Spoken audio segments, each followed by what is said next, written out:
Hello, everyone, and welcome to another episode of the Freq Show.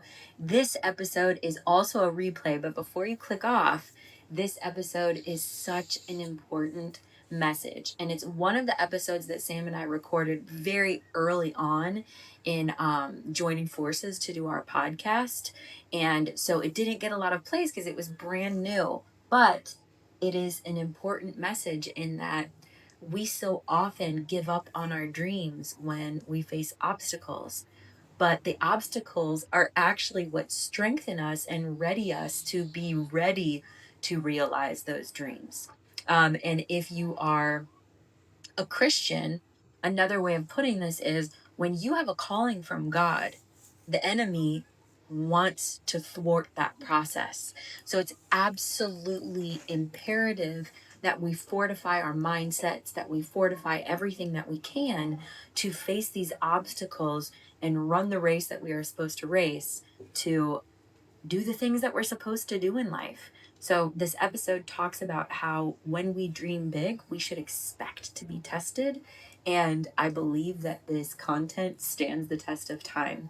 And I hope that as you listen to it, you will be set on fire to go after your goals, to go after your dreams, to go after your calling, and to not let anything get in your way. Thank you so much for listening, and we cannot wait to continue to connect with you.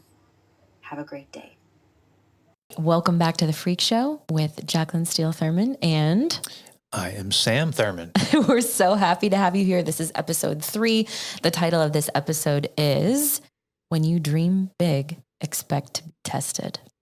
Yeah, so last episode we talked about audacious goals, and today we are going to talk about dreaming big and how you could and should expect to be tested when you're going after something big. This may take the form of a battle in your mind or a form of obstacles physically in your way, whatever it is. But if you're doing something big, expect to be tested, right? Yeah. And I think it's worth noting, I'm going off script here. I'm going to do a book recommendations. There's a book called Manifest by Roxy Nafousi. And the subtitle is 7 Steps to Living Your Best Life. And in fact, if you go to beckonliving.com and post on the post that is related to this podcast, episode 3, just post a comment, you will be entered to win a copy of this book. It is such an important book. It's going to be a stocking stuffer for me to give to so many people this Christmas. But Roxy Nafousi, in these 7 steps, says, step number 1, be clear in your vision. Step number 2, remove fear and doubt. Step number 3, align your behavior. 4, overcome tests from the universe. 5, embrace gratitude without caveats. 6, turn envy into inspiration. And 7, trust in the universe. Those are such incredible and specific ways to talk about manifestation. And I think the reason we wanted to talk about being tested is because we've been tested recently in so many ways. And I think we should probably start off with the story of what happened yesterday when we were in this very studio recording episode number 2. Yeah, I think that's a really good example. So what happened yesterday, let me take a step back.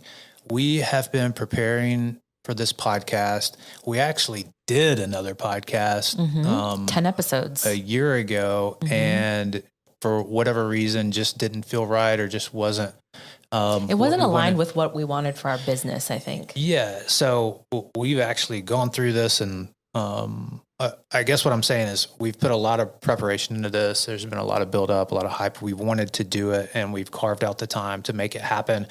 And we really have high expectations and some big goals with the podcast, not just the podcast, but what will come from the podcast. Yeah. I think So much deep excitement. Yeah. So all that to say, it's a big deal for us, and we want it to be big, and we want to do big things. And so we want to empower a lot of people. Be expected to be tested.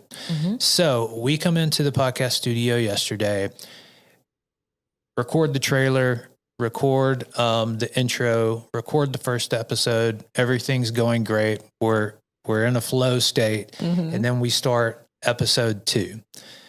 And a lot of times, I think when we experience being attacked spiritually or tested, whatever that is, it pits us against each other. Absolutely. To where our perspectives or our mindsets or just, how we're approaching things, we're bumping heads. And so yesterday, about halfway through the episode that we were recording, you stopped, you paused us, and you gave me some feedback. Now, the feedback was nothing, that should I'll just have. I'll tell him what I said. Well, nothing that should have like really thrown me off. Gotcha. But what happened was it just kind of threw me out of my rhythm, and what I was feeling like was a pretty good flow. And so then we were unable to get back on the same page, and it was just a struggle and a fight to kind of, it just made things clunky. And the energy just completely shifted. Yeah. And so unfortunately we had to come back and re-record, but we left the studio, we kind of get into an argument, we're trying to get on the same page. And then I think you mentioned right when we're about to get home this is going to be big. We both love each other. We both want this to be top notch. So we're just being tested, right? We're being attacked in this scenario. And it's just something that we have to overcome. And I think that really diffused the situation to where we could both just take a breath and say, you're right. Now, how do we move forward? How do we work through it? But in the moment, all this buildup, it's so frustrating. We're in the studio and getting this thing done that we've been wanting to do for a long time. And it kind of just felt like the wind was taken out of our sails a little bit. Yeah. And I apologize. I did not intend to take the wind out of your sails, but I can totally understand why you felt that way in the moment. Yeah. All good. So I think as we go about living on the frequency of belief and walking toward or running toward our audacious goals, talking about what happens when you are in that process is super important. And like we said, we should expect to be tested. And sometimes these tests are just little things, but we have to recognize them for what they are and refuse to let them steer us off course. And it's important to understand too, that these tests appear for a reason. They're not just testing to test. Sometimes, there is spiritual warfare. I will not deny that, but also sometimes it's just us getting in our own way. But these tests appear for a reason, and that's because they build our resilience and our strength, and they show us our own level of self-worth. They're a mirror in some ways. And in our experience, we can only attract what we feel worthy of. And tests, just like weightlifting, make us stronger and give us an opportunity to actively practice higher levels of self-worth. Self-worth is something that I have talked about in depth on my other podcast, Self-Worth with Jacqueline Steele, because I feel like when you make an audacious goal, no matter how audacious it is, no matter how hard you work, no matter how much the universe, God partners with you to make that happen, if you don't feel worthy of it, you will self-sabotage your way out of getting it, even when you are a hair's width away of achieving it. Mm-hmm. So we have to be aware of our self-worth, and these tests are just proof that we're going in the right direction. So they don't even have to be negative, like one iota of negativity. Thank you. No, so what are some other examples of tests that we've experienced, do you think? I love a good example.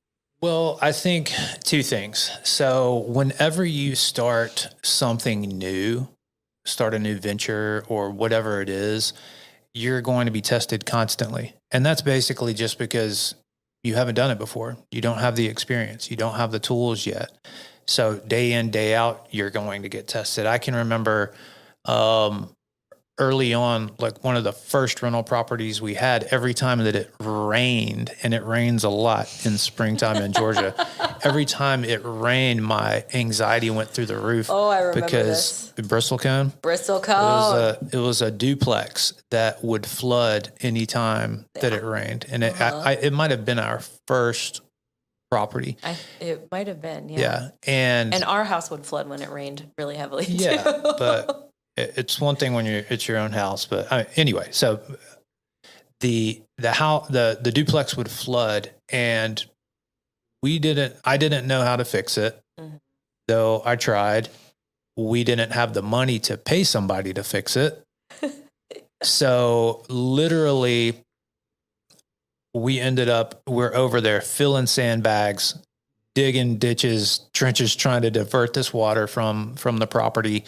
And it's just trial after trial after trial. Yeah. And we picked up quite a few properties early on. So there were those tests multiplied times 100, because we weren't buying at that point the nicest properties on the block by any means. So we were taking on all of these challenges, but my gosh, in some ways, like, it could have definitely put us under or broken us. But that's the other thing, the amount that we learned in such a compressed period of time, because we were getting tested. You know, we had to go to court. We got sued. We had to stop the flooding. We had all of this stuff that just happened. Down to the ground. A house burned down the day that it was supposed to sell. I mean, it was. But that ended up being the best provisional thing. Right? Anyway. Yeah, it was just all these things constantly, and you know, you start to ask yourself, you're like, man, am I just bad at this? Am I doing something wrong? So that's when the doubt can creep in, when you start facing those tests and facing those challenges. But as long as you just push through them and you survive, you come out the other end and you're stronger. And then the next time that something like that happens, it's just not even that big of a deal. You just move straight forward, or even better, you just start avoiding those scenarios altogether, because you see the writing on the wall. You're able to trust your gut. Yeah, and you're able to make better decisions and avoid them. So those kind of tests that happen early on whenever you're starting out, those were huge, and they still happen to this day. But we're better equipped to manage through them. Can I add one thing to that? Yeah. I think one thing that has helped us survive lots of different hardships is having each other. And I remember at one point or another, you referred to me as like your Viking wife.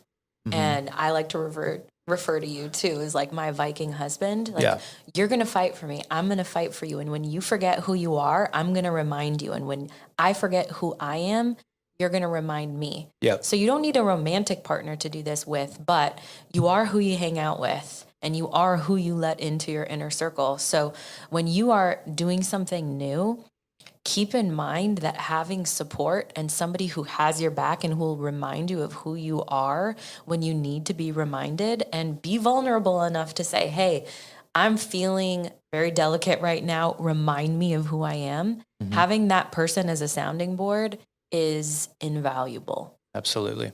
Yep. Iron sharpens iron.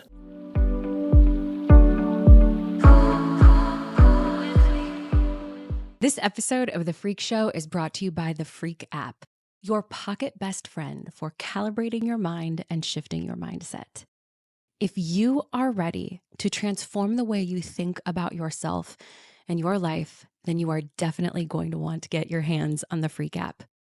It combines uplifting audio messages with specific frequencies designed to reprogram your mindset and transform your thoughts. With our custom calibrations, that's what we call these audio messages, you'll discover how healing your thoughts can reshape your life for the better. Whether you're seeking stress relief, motivation, or emotional healing, or any array of high-frequency emotional states, the Freq app offers tailored support organized by frequency and by activity. By frequency, for instance, we have joy, abundance, serenity, self-love, self-worth. By activity, we have walking, cooking, cleaning, legs up the wall, cold plunging, and about 20 other different categories. This app is not just about helping you to feel good. It's about empowering you to live at the highest frequency daily. I created it because I wanted something that would help me shift my mindset easily and quickly whenever I need it. The empowering audio messages are amazing, if I say so myself. But what really takes them to the next level is the frequency chosen for each message.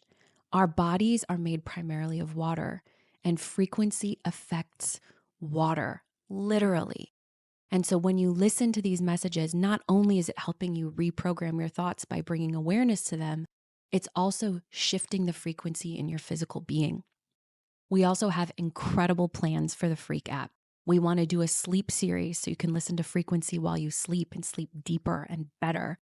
We want to do a breathwork series where we bring in breathwork and teach you how to do breathwork combined with frequency. We want to do a series for children, helping them understand and deal with their emotions. So we have a bunch of calibrations already in the app, but our plans for expansion are enormous. We have a 5-day free trial. You can get it anywhere apps are sold, whether that's on the Apple App Store or Android. It's available everywhere. For a very easy way to download it, go to thefreqapp.com and there are links right in there. And that's THEFREQAPP.com, thefreqapp.com. And you can get all of the information there. Sam and I have put our hearts and souls into this app. We cannot wait for you to get your ears and eyes on it and give us all of your feedback. Thank you, thank you, thank you in advance for trying it out. And we hope it will be as transformative for you as it has been for us. Live on purpose and live on frequency.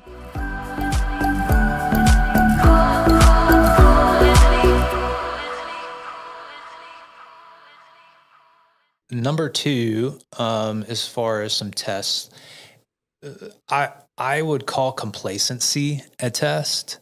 Ooh, And yes. the reason for that is complacency leads to inconsistency. And I'll speak, you could apply that to relationship. You could apply that to business, whatever. But complacency leads to inconsistency because in terms of a business, when you hit a certain level, I think a lot of times it's natural to want to take your foot off the gas because you just spent the last 4 years filling sandbags and digging ditches, right? So you're like, oh man, I need to kick back a little bit. I've made it. I'm to a level of comfort that I can just chill a little bit and relax. But what happens when you do that is I listened to Ed Milet this morning and he talked about echoes, and what he was saying with that was you sow the seeds in your business 30, 60, 90, 120 days out, sometimes 6 months out. So if you are not putting the work in and putting the effort in or doing the things that you need to do today and overcoming that complacency, you're going to pay the price for it 30, 60, 90, 6 months down the road, because that's when the echo hits, whether it's a positive or a negative. If you put the work in, you're going to reap the rewards. If you don't put it in, you're going to have to deal with the inconsistency or with whatever comes from taking your foot off the gas. So I feel like that's convicting for me because I feel like that is one of the areas in my life, that muscle that I would really like to strengthen is consistency. And I feel like this year I have been more consistent than I have ever been. Yeah. And it's not ever that I'm lazy, it's self-sabotage. Yeah. Like, I love to work hard, but there are moments where I will allow self-sabotage to take over and create inconsistencies in my routine and in my work. Well, we have a tendency to overcomplicate things too. And I think that happens a lot when it comes to consistency, because we want to feel like there's this big complex problem that we need to solve, and all we really need to do is just get up and chop wood every day and do the simple tasks that lead to the result. Yeah. When I was songwriting full time, the best songwriters in the world say, just show up and write every single day. Don't wait for inspiration to strike. You sit at the piano or you sit at the guitar, you sit with your notebook and you write every single day. You chop wood every single day. You chop vegetables every single day. Yeah. And to reference our previous, and I know we gotta keep it moving, but to reference the previous episode when we were talking about 50th Street. Yeah. And how you got that fantastic deal for us, and it was a killer deal. But all the work that led up to that and kind of the back and forth between us was I just kept trying to hammer home that, hey, you just need to talk to X many 3-4 wholesalers a day. As long as you do that every day, we will ultimately have as many deals as we need over time. And I think in your mind, it wasn't happening fast enough. Yeah, it wasn't happening fast enough. You weren't seeing the fruits of that input. You weren't seeing the output yet. So it was kind of hard for you to wrap your head around that. Oh man, this could potentially take 6 months. Mm-hmm. You know, and it took almost 8. Yeah, but once it happens, once it clicks, you're like, okay, oh dang, got it. All right, well that's simple. You know, it's that's easy, the easy button. But anyway, I think that's the trick of overcoming the complacency, is just having those things or those certain tasks that you can just measure daily that have to get done. If you get them done, it's a win. If they don't, then you'll have to pay for it down the road. Yeah, tests show up all the time, and I feel like, especially after a fantastic day or a big win. I can't even tell you how many times I've had a big win and the next day there's like a heaviness hangover that I'm sure is fueled by self-sabotage, because I'm chasing that feeling of being, that high feeling of accomplishment. And so the next day I automatically want to feel that same feeling. And if I don't feel it, there's a sense of heaviness. Mm-hmm. Yeah, especially in real estate, because you get highs and lows. Yeah, you get those big swings, and then it's like an addict. It's like a drug. You want it every day. Yeah. Yeah. Yeah. Like if you were at our house and we're not taking care of our son, chances are you would find us looking at homes or looking at deals or doing something real estate related, because we genuinely love it. Mm-hmm. And I want to give you guys an example of a test. And this is just something, it's minute, but the way that you react makes all the difference. So Sam and I, earlier this year, purchased this gorgeous Spanish style home. We got it owner financed at 3%. The stars aligned, and we have been renovating it since April. We're about to move into it in November. So, about 7 months of renovation, which is very, very reasonable. But the cool thing is, Spanish style home was all over my vision board. It has been for years. And here we are renovating our dream home. And I'm very hands-on. I've been designing the home for months. Every single inch of this home has like love and energy in it. And I've been coordinating all the renovation efforts and finding cool vendors and resources. Everything is just very, very customized, right? And we've had all sorts of tests along the way, figuring out how to pay for things that were more expensive than we anticipated, addressing fears late at night when they creep in about money, timelines, projections, etc. Anyway, one of the tests I experienced recently had to do with a bunch of materials I ordered directly from Morocco. And these materials were taking a lot longer than we anticipated, like weeks and weeks longer. And they are the linchpin in the progress of our home. So other things in the house can't be installed until we have these pieces to do them, right? Everything is kind of chronological when it comes to a renovation. And some of the most insidious tests are the ones that show up in the form of self-sabotage. And what I'm referring to here is over these fixtures, and it was a minute, kind of silly thing considering what's going on in the world, but our brains don't always make logical sense at 3 a.m. But I woke up with this feeling like, oh my gosh, are these items from Morocco ever going to get here? Because it's going to delay the countertop installation. It's going to delay the tiling. It's going to delay the painting. It's going to delay the installation of the doors, et cetera, et cetera, et cetera. My mind started running. Then I started thinking like, I need to contact our landlord right now so that we can stay here longer, because we're not going to be able to get our move-in date, blah, blah, blah, blah, blah, blah, blah.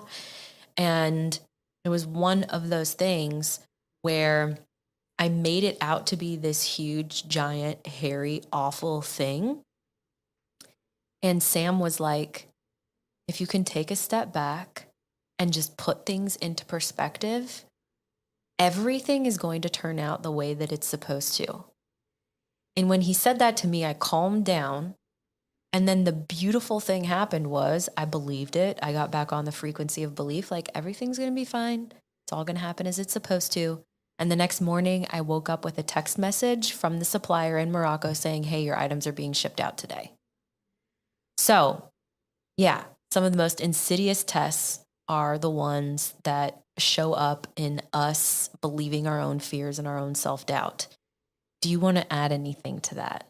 Yeah, I think that and the only reason I can give you that advice is because you've given me that advice, and we kind of go back and forth when the other person is spinning off the rails a little bit. Usually the other person is more grounded and able to calm the other person down. But I think a lot of times we create a lot of our tests in our mind by doing stuff just like that. It's like, well, you know what? You can't do anything about it anyway. I'm sure that he'll get back to you in the morning. So, one, just allow yourself not to even have to go through this and deal with this right now, and control what you can control. And otherwise, just move on. But I think that self-sabotage is so important to recognize and to kind of do a personal audit often, or someone close to you that knows you, that can kind of speak to you in a way that you can hear and understand, have them give you that feedback. Or even, it doesn't have to be someone that's super close to you. Sometimes it's easier for someone that is not close to you to give you that kind of feedback, and even have that kind of perspective to give you that feedback off of, hey, I see you doing this. I see you going down this trail. Maybe don't do that, because it's leading to a little bit of self-sabotage. And I think for me, and I think you would agree with this, what that can look like for me is I can easily get distracted by opportunities outside of our business partnership. Like if someone hits me up with glad you're talking about this. If someone hits me up with an opportunity over here, there's something in me that's like, oh man, I got to go run and chase that down. And I think that it's something to do with my self-worth, in that I need to show that person that I can make this happen. Ooh, you know, okay. And I'm looking for their validation I'm looking for validation from them to tell me that, oh man, I can go to Sam and Sam can figure this out, or Sam can connect the dots, or whatever it is. And so I'm looking for that validation outside of what we're doing. And then it distracts me from all the awesome projects that we have going on and growing our business. And I get focused on things that can just be a waste of time, or that ultimately just aren't going to be as valuable if I just focused on our stuff. Yeah. And in the meantime, I kind of see what's happening and I get frustrated. So it causes, not always, but it can cause some friction in our relationship. And again, I think if we look at that from an aerial perspective, we have such big, audacious goals for Beckon and what we want to do with our business, with this podcast, with other businesses that we want to create within Beckon.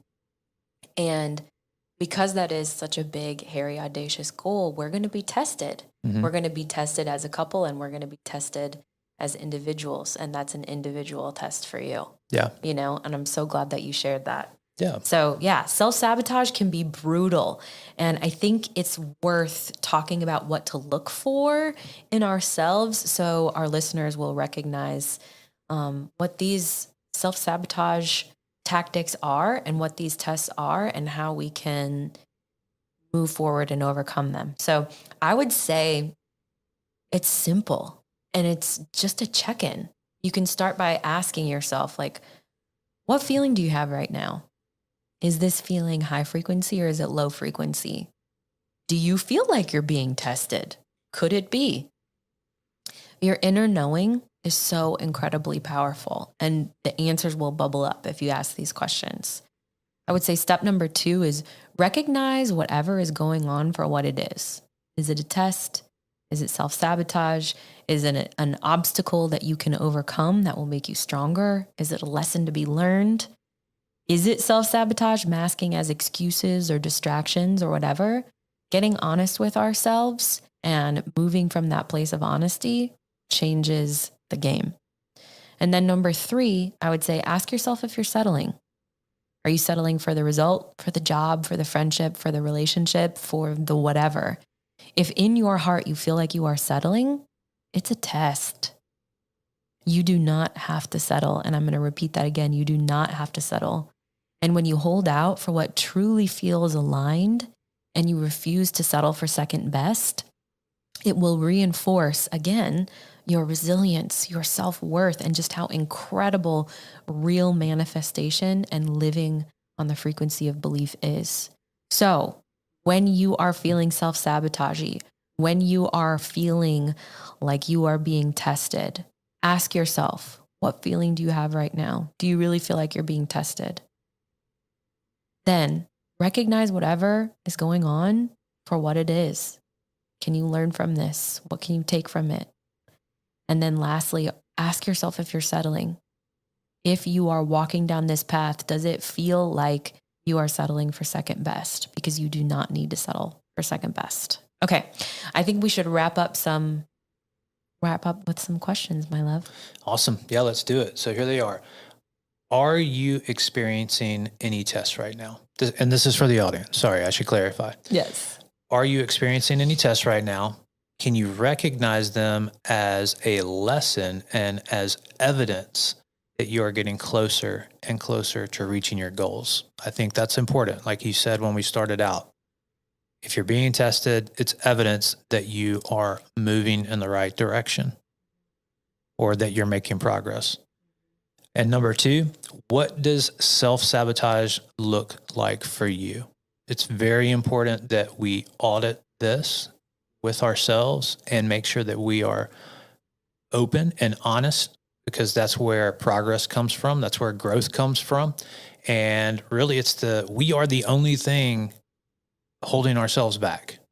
There's not some external force that is keeping us where we are. It all comes down to us and we have control. So how are you self-sabotaging? What does that look like for you? Thank you so much for listening to The Freq Show with Sam Thurmond and me, Jacqueline Steele Thurmond. We would love to connect with you via our website, beckonliving.com, and on social media. You can find us on Instagram and TikTok at Beck and Living, and you can join our email list to receive uplifting messages, podcast and business updates, and discounts on high-frequency products just for our freaky community. Cheers to high-frequency living.